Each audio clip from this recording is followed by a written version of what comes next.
100 English के बहुत ही common sentences which can take your English conversational skills to new heights सीखना शुरू करेंगे वीडियो की इस टाइम स्टैम्प से। पर उससे पहले guys there is something I want to tell you. तो क्या आप यकीन मानेंगे अगर मैं आपको कहूँ कि मैं Vidyushi Kaushik, founder of Ocean English Academy, खुद से 12 साल पहले ये उम्मीद पूरी तरह से छोड़ चुकी थी कि मैं कभी इंग्लिश बोलना शुरू कर पाऊँगी। कंप्लीटली शैटर्ड, लाइक नहीं मेरे बस की नहीं है, ये मेरे लिए बनी ही नहीं है, इंग्लिश नहीं हो पाएगी, बाकी कुछ भी हो जाएगा। हुआ क्या था? समर वेकेशंस, गर्मी की छुट्टियां थी and I insisted my father कि पापा मुझे इंग्लिश स्पीकिंग कोर्स करना है, इंग्लिश बोलनी है, प्लीज़ मेरा एडमिशन किसी इंस्टीट्यूट में या किसी टीचर के पास मेरे को भेज दो जहाँ मैं इंग्लिश बोलना सीख पाऊँ। पापा का मूड अच्छा था या शायद मेरे मासूम से चेहरे पर उनको तरस आ गया था। वो मेरे को ले गए एक मैडम के पास। She was so terrifically well dressed, very well spoken lady, very beautiful, same as I wanted my English trainer to be. I was so highly impressed. पापा ने उनसे कुछ बात करी कि भैया ये लड़की है, इंग्लिश बोलना सीखना चाहती है, मैडम सिखा दीजिए। Madam was like, okay, she's your daughter, I understand, no problem. I'm gonna train her to speak fluent English within just 3-4 months. मैं भी बहुत खुश, पापा भी बहुत खुश, छोड़कर चले गए मेरे को घर की ओके बेटा I will come to pick you up after an hour. उन्होंने हिंदी में बोला था, मैं आपको इंग्लिश में बता रही हूँ। उसके बाद हुआ कुछ ये कि मैं क्लास में डरी सहमी, थोड़ा excited, you know you have sort of mixed emotions, थोड़ा ओवरवेल्म कि ओ इंग्लिश बोलनी आने वाली है एट लास्ट। तो नोटबुक पेन, धीरे धीरे देखा बैच की स्ट्रेंथ बढ़ती रही, थोड़े थोड़ा करके बहुत सारे बच्चे आते रहे और उसके बाद मैडम ने उठाया न्यूज़पेपर इंग्लिश पढ़ाने के लिए। मैं थोड़ा डरी हुई थी क्योंकि मुझे डर था कि कहीं मेरी इंसल्ट ना हो जाए, क्या मैं इंग्लिश सीख पाऊँगी या नहीं सीख पाऊँगी। मैम ने सिखाने शुरू करे बहुत ही भारी भरकम शब्द and I was completely blank. I was like मेरे को तो प्रोनाउंसिएशन भी समझ नहीं आ रही है मैम, क्या मैम हाउ टू, मैं डर रही थी तो मैं पूछ भी नहीं पा रही थी कि मैम सही प्रोनाउंसिएशन क्या है। स्पेलिंग लिखी, फिर इधर चेक किया उसने क्या स्पेलिंग लिखी है, इसने क्या स्पेलिंग लिखी है, और मुझे लगा कि इंग्लिश सीखना बहुत ही मुश्किल है क्योंकि वो जो शब्द थे वो अखबारों में जैसे आप देखते हो ना, मैगजीन्स में बहुत हाई एंड आर्टिकल्स लिखे रहते हैं, शेक्सपियर वाले इंग्लिश वाले, मैम वो शब्द हमें सिखा रही थी। घर आई, थोड़ा रोने लगी क्योंकि पापा ने टॉर्चर तो किया ही था ना कि बेटा पैसे दे रहा हूँ, सीखोगे नहीं ना तो अच्छा नहीं होगा, इम्प्रूवमेंट चाहिए। एंड आई वाज लाइक हाँ हाँ पापा इम्प्रूवमेंट आएगा। पर क्लास अटेंड करने के बाद I had lost all my hopes of becoming a fluent public speaker. I was all blank. I didn't know on the earth what to do. मैं रोने लगी। मम्मी ने कहा बेटा धीरे धीरे समझ आएगी, भाषा है एकदम से नहीं समझ आएगी। आई वॉज लाइक दिमाग की बत्ती चली, ठीक है mummy I will attend classes every day और मैं धीरे धीरे प्रैक्टिस करती रहूँगी। 3 महीने बीत गए, मुझे अखबार के बहुत सारे शब्दों के मीनिंग तो पता चल गए, थोड़ी थोड़ी प्रोनाउंसिएशन भी इम्प्रूव हो गई थी। कॉन्फिडेंस नहीं आ रहा था क्योंकि वोकैबुलरी सिखाने के बाद जो ग्रुप डिस्कशन होता था उसमें जो एडवांस लर्नर्स थे वो तो पार्टिसिपेट कर लेते थे, पर मैं उन शब्दों की प्रोनाउंसिएशन और प्रोनाउंसिएशन और स्पेलिंग्स में ही उलझी रहती थी। और 3 महीने के बाद I was completely devastated that no English is not my cup of tea, I am incompetent to be fluent at English, it is not meant for me. मैं इंग्लिश बोल ही नहीं सकती क्योंकि मैं मंदबुद्धि हूँ। हुआ क्या था, मैडम जो शब्द सिखा रही थी वो शब्द शायद किसी राइटर के लिए बने थे जो अपनी रिटन इंग्लिश इम्प्रूव करना चाहता है या वो आर्टिकल्स लिखना चाहता है अखबार के लिए। वो मेरे जैसे एक साधारण स्टूडेंट के लिए बने ही नहीं थे शब्द। अब वो शब्द अगर मैं सीख भी गई, मैंने पढ़ा भी, पर मैं उस तरह की इंग्लिश अपने दोस्तों के साथ या अपने स्कूल में, अपने कॉलेज में या काम करते टाइम आप जो देखते हैं वो वर्ड्स आप नहीं यूज़ करते। आप यूज़ क्या करते हैं, बहुत बेसिक से सेंटेंसेस जो आपकी कॉन्वर्जेशनल स्किल्स को थोड़ा सा इन्हांस करते हैं, अपलिफ्ट करते हैं। यू नो दीज सेंटेंसेस, मतलब these sort of sentences which could help you to articulate your ideas flawlessly, beautifully. मतलब साधारण भाषा में अगर बात करें तो मेरा एक्सपीरियंस ये कहता है कि बहुत मुश्किल वर्ड जो मैंने सीखे वो इसीलिए इम्प्रूवमेंट नहीं ले कर आ पाए क्योंकि वो मेरे लेवल से बहुत हाई थे। और अगर आप भी कुछ ऐसा ही एक्सपीरियंस करते हैं आज की डेट में तो मैं आपको बस ये कहना चाहूँगी मेरे दोस्त, बहुत बेसिक इंग्लिश, बहुत ही सिंपल इंग्लिश के सेंटेंसेस, वर्ड्स उनको कॉन्फिडेंटली बस बोलना सीख लो। ज़रूरी नहीं है कि आपको बहुत शेक्सपियर वाली इंग्लिश में, बहुत पोइट्रिक मैनर में किसी को आंसर करना है। आप बस कॉन्फिडेंटली सेंटेंस को बोलना, बनाना सीख लो, अपनी बात को इंग्लिश में कहना सीख लो, बाकी सब ठीक हो जाएगा। इसी तरह की कुछ 100 सेंटेंसेस हम आज की वीडियो में सीखेंगे। This is 43rd day of your free spoken English course. अगर आप इस चैनल पर नए हैं तो इस कोर्स की सारी वीडियोस का लिंक आपको डिस्क्रिप्शन बॉक्स में मिल जाएगा। आप प्लीज़ पूरी मेहनत से इस प्लेलिस्ट को देखें, क्योंकि मैंने इसको बहुत ही प्यार से बनाया है आपके लिए। और पेड कोर्सेज ज्वाइन करना चाहते हैं तो आप हमें इस नंबर पर कॉल कर सकते हैं। चलिए वीडियो शुरू करते हैं। I really wanted to apologize to all of you because of not being so regular on YouTube. I had mentioned it even earlier. मैं अपनी एक स्पोकन इंग्लिश कोर्स की बुक लिख रही हूँ, जो मैं दिल से चाहती हूँ कि जिन जगहों पर इंटरनेट नहीं है, ये बुक वहाँ तक पहुँचे और लोगों को इंग्लिश बोलना और सीखना आसान बना पाए। इसलिए थोड़ा सा बिजी हूँ। बाकी managing 6 branches is quite a task. तो खैर शुरू करते हैं कुछ बहुत ही इंटरेस्टिंग सेंटेंसेस के साथ। पहला सेंटेंस कहता है कि I have been meaning to do something. ये ना एक पैटर्न है, I have been meaning to do something, मतलब कि मैं कोई चीज़ करना चाह रहा था बहुत टाइम से, but I keep forgetting it.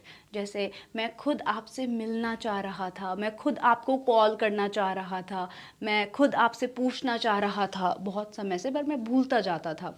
तो इसकी इंग्लिश है I have been meaning to contact you for a while.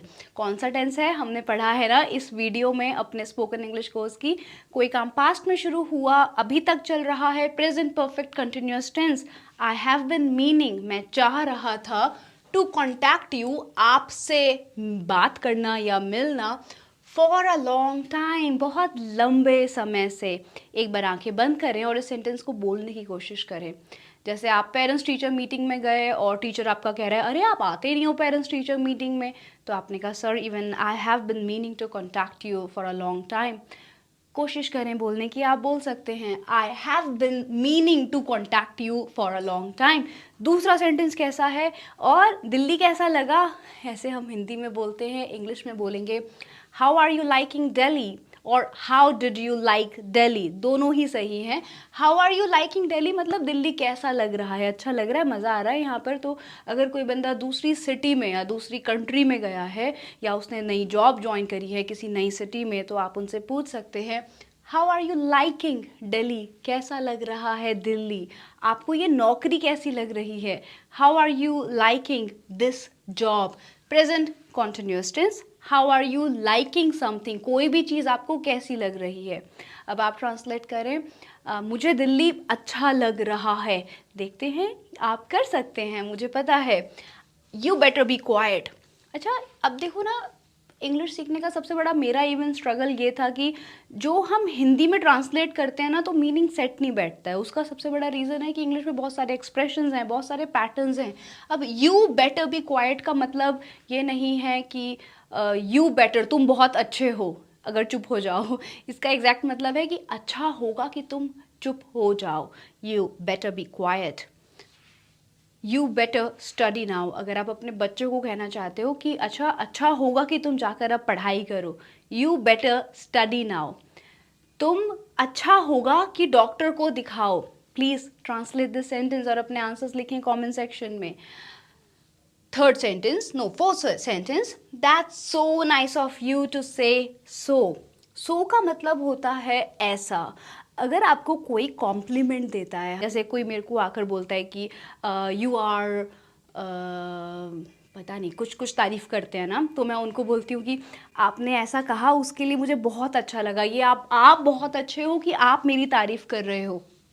That is so nice of you to say so. जैसे you look handsome today.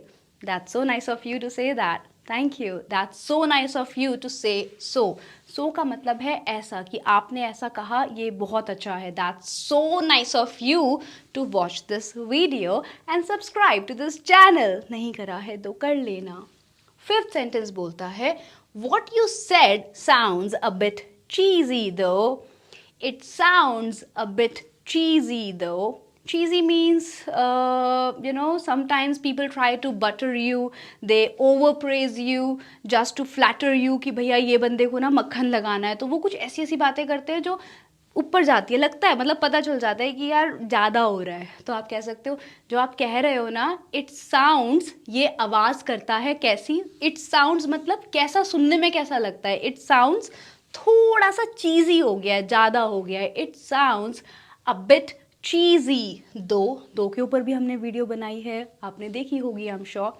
Sentence है what you said sounds a bit cheesy though, जो आप कह रहे हैं वो थोड़ा सा ज़्यादा ही हो गया है। इट, आप इसमें व्हाट यू सेड की जगह ये भी कह सकते हैं it sounds a bit cheesy दो, मतलब ज़्यादा हो गया है, इतना ज़्यादा मक्खन मत लगाओ, थोड़ा चीप लग रहा है सुनने में, डाइजेस्ट नहीं हो रहा है मेरे को। The movie is so amazing, it will just blow your mind. Blow your mind means it's going to impress you. You are going to love the movie, क्योंकि मूवी बहुत ही बढ़िया है। तो ये मूवी ना बहुत ही बढ़िया है, this movie is so amazing. ये तुम्हारे दिमाग को इम्प्रेस करने वाली है, मतलब तुम्हें बहुत ज़्यादा अच्छी लगने वाली है। सो दिस मूवी इज़, ये भी एक एक्सप्रेशन है, it will just blow your mind. आप किसी प्लेस को अगर किसी को रेकमेंड करते हैं ना, तो आप कह सकते हैं you must visit that place, it will just blow your mind, go and try it. इसको ट्राई करो, जैसे रोलर कोस्टर पर बैठ जाओ, है ना, आपको ट्राई करना चाहिए ये वाली राइड, क्योंकि it will just blow your mind, मतलब मज़ा आ जाएगा। He is such a good guitarist, I was wonder struck by his performance. अच्छा, वंडर स्ट्रक का मतलब क्या होता है कि ना, आपने कहा कि यार मैं बहुत ही प्लेजेंटली सरप्राइज्ड था। एक तो होता है शॉक्ड हो जाना, कि किसी ने कहा तुम बहुत बुरे हो, मतलब आपका कोई फ्रेंड है और वो आपकी बुराई किसी और से कर रहा है, तो वो होता है टेकन अबैक या शॉक होना, कि I was so shock to know this. पर कई बार हमें शॉक लगता है क्योंकि कोई चीज़ बहुत ही प्लेजेंटली ब्यूटीफुल होती है, बहुत ही मेस्मराइजिंग, बहुत ही अच्छी होती है। उसको अगर आप इंग्लिश में एक्सप्लेन करना चाहते हैं तो उसकी इंग्लिश होगी वंडर स्टक, नहीं struck, wonder struck. I was wonder struck किस चीज़ से? By his performance. उसकी जो परफॉर्मेंस थी वो बहुत ही मार्वलस थी, बहुत ही बढ़िया थी, मतलब मैं सरप्राइज था कि यार इतना अच्छा गिटार भी कोई बजा सकता है क्या। So he is such a good guitarist, मतलब इतना बढ़िया, बहुत ही बढ़िया, he is such a good guitarist. I was wonderstruck by his performance. मैं उसकी परफॉर्मेंस से हक्का बक्का रह गया, something like that. Please let me know the schedule beforehand.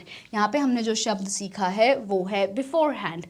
Before hand का मतलब होता है पहले ही, कि जैसे आपकी कोई मीटिंग है ना, बिजनेस मीटिंग आपको अटेंड करनी है, तो आपने जो बिज़नेस ऑर्गेनाइज करने वाले हैं उनको बोला कि प्लीज़ मेरे को ना जो भी रूटीन होगा, जो भी स्केड्यूल होगा, जो शेड्यूल होगा, दोनों प्रोनाउंसिएशन सही हैं, एक ब्रिटिश है और एक अमेरिकन है। Schedule is American pronunciation and schedule is British pronunciation.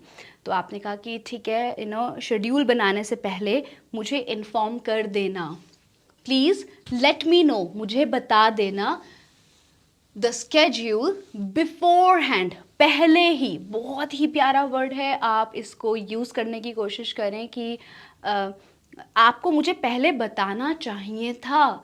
You should have told me, please complete the sentence. आप प्रैक्टिस करते रहो। देखो, जब आप खुद से कुछ टाइप करते हो या लिखते हो ना, तो वो आपकी मेमोरी में एक नोट बन जाता है और वो बहुत ही स्ट्रॉन्ग, बहुत लॉन्ग टाइम के लिए सेव हो जाता है। इसलिए मैं आपसे ऐसे क्वेश्चंस पूछती रहती हूँ।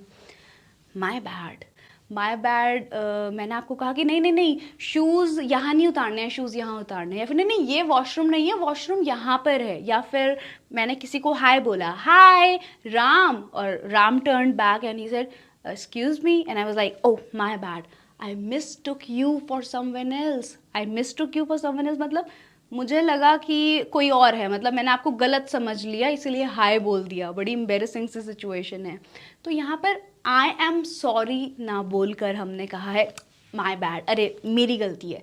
आपने कुछ गलत टाइप कर दिया या कुछ गलत कम्युनिकेट कर दिया, तो आप कहोगे माय बैड, मैंने गलत किया है।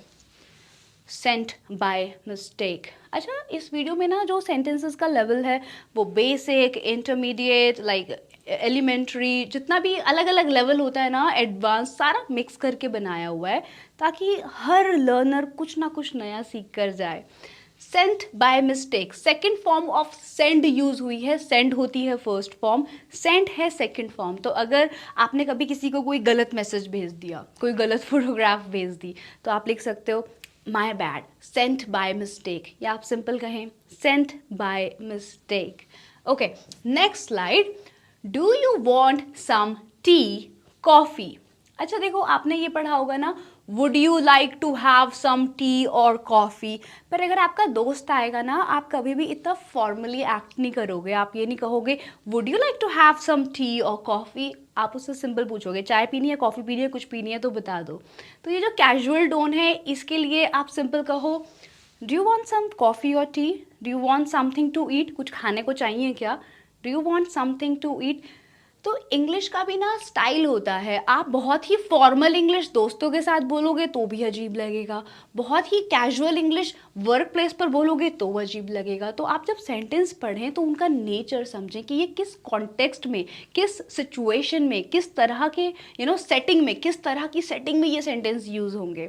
तो ये दोस्त के लिए है, पर अगर बॉस ही घर आया है तो कहोगे sir would you like to have tea और कॉफ़ी। दोस्त आया है, normal, do you want tea और कॉफ़ी। अब आप बोलने की कोशिश करें do you want some tea, some मतलब थोड़ी, है ना, थोड़ी चाय चाहिए या कॉफ़ी चाहिए, do you want some tea और कॉफ़ी।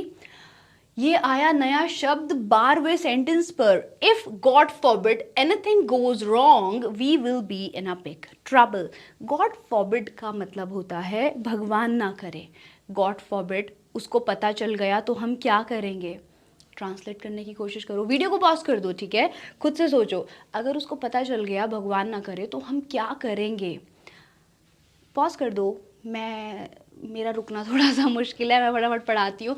यहाँ पे ये सेंटेंस कह रहा है एनीथिंग गोज रॉन्ग, अगर कुछ भी बुरा होता है, सिंपल प्रेजेंट टेंस के हिसाब से गो में लग गया ईएस, कुछ भी बुरा होता है, ती है, simple present tense. If anything goes wrong, कुछ भी गलत होता है, हम एक बड़ी मुसीबत में होंगे, we will be in a big mess, या we will be in a big trouble, बहुत बड़ी मुसीबत में हम पड़ जाएंगे अगर कुछ भी गलत हुआ।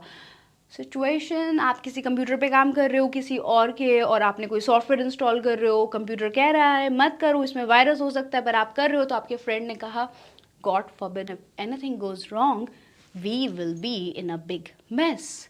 आपने कहा कि भगवान ना करे अगर वो अचानक से आ गए और उसको पता चल गया तो हम बहुत बड़ी मुसीबत में होंगे।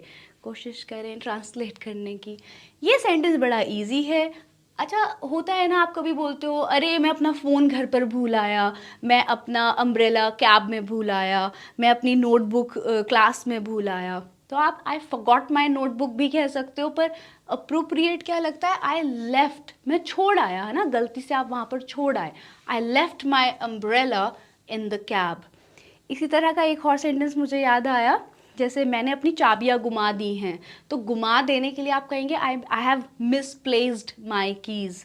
अब आप कोशिश करें, ये डायरी गुमा मत देना, ये बहुत इंपॉर्टेंट है, इस डायरी को गुमा मत देना। Make sure you do not, please complete the sentence. अच्छा तो ये वीडियो ना कुछ लोगों को थोड़ी मुश्किल लगेगी, कुछ को इजी लगेगी, तो अगर मुश्किल लग रही है इसका मतलब अपने माइंड को ये इन्फॉर्मेशन सारी सोक करने दो, बार बार देख के, प्रैक्टिस करके, लिख लिख के, बोल बोल के प्रैक्टिस करना है। 14 sentence, do not leave your stuff unattended. Unattended मतलब देखो, अटेंड करना मतलब मिलना, है ना, अटेंडेंस लगती थी हमारी स्कूल में, पर इसके आगे अगर हमने UN लगा दिया तो ये बन गया बिना उपस्थिति के, मतलब अपने बैग को ऐसे ही कहीं पे भी मत छोड़ो। Do not leave your bag unattended, ऐसे ही कि कहीं भी रख दिया। सच बताऊं, मैंने ये सेंटेंस सीखा था मेट्रो में, तो मेट्रो स्टेशन पर लिखा हुआ था do not leave your possessions unattended, आपका जो भी सामान है उसको ऐसे ही मत छोड़ो, उसके लिए हम रिस्पॉन्सिबल नहीं होंगे।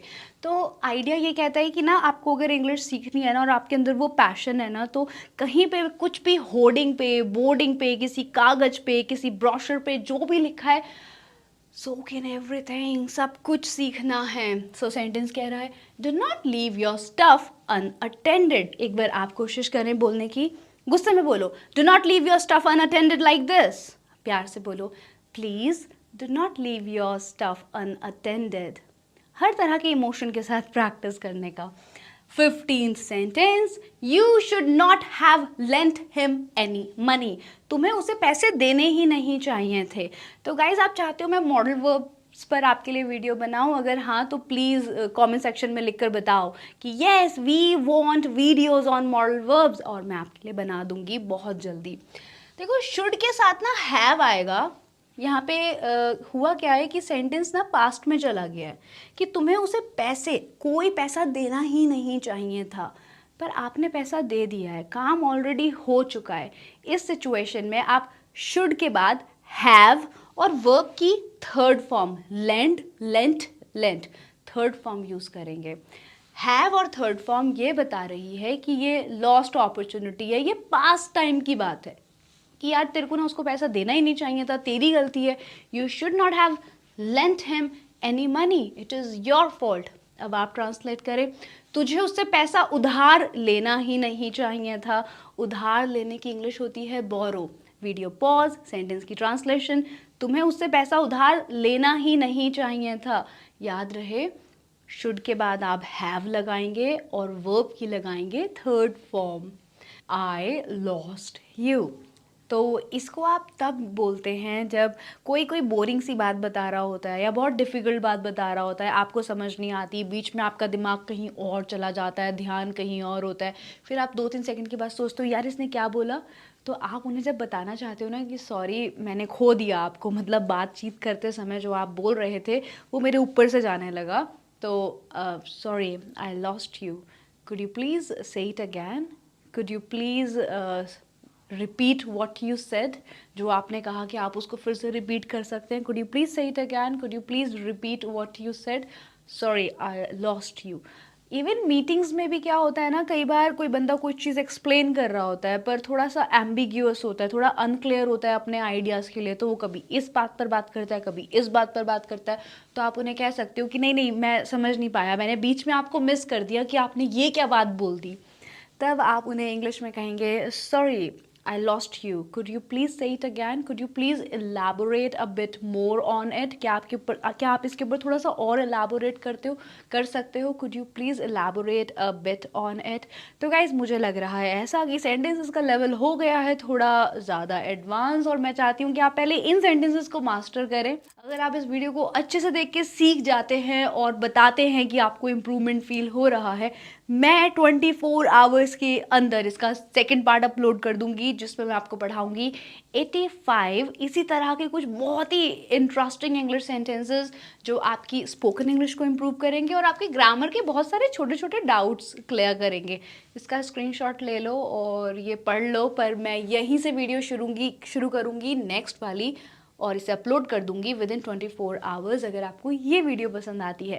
Thank you very much for being with me till the end. I will see you in the next video very soon. Very soon, when I say very soon this time I really mean it. मैं ये पूरी video आज पूरी कर सोऊंगी, पर upload 24 hours की बात करूंगी इसका second part, just to make sure कि इतनी लंबी वीडियो ना हो कि आप मुझे कहो Vidyushi I lost you, what did you teach. इसीलिए मिलते हैं आपसे नेक्स्ट वीडियो में बहुत जल्दी। Thank you.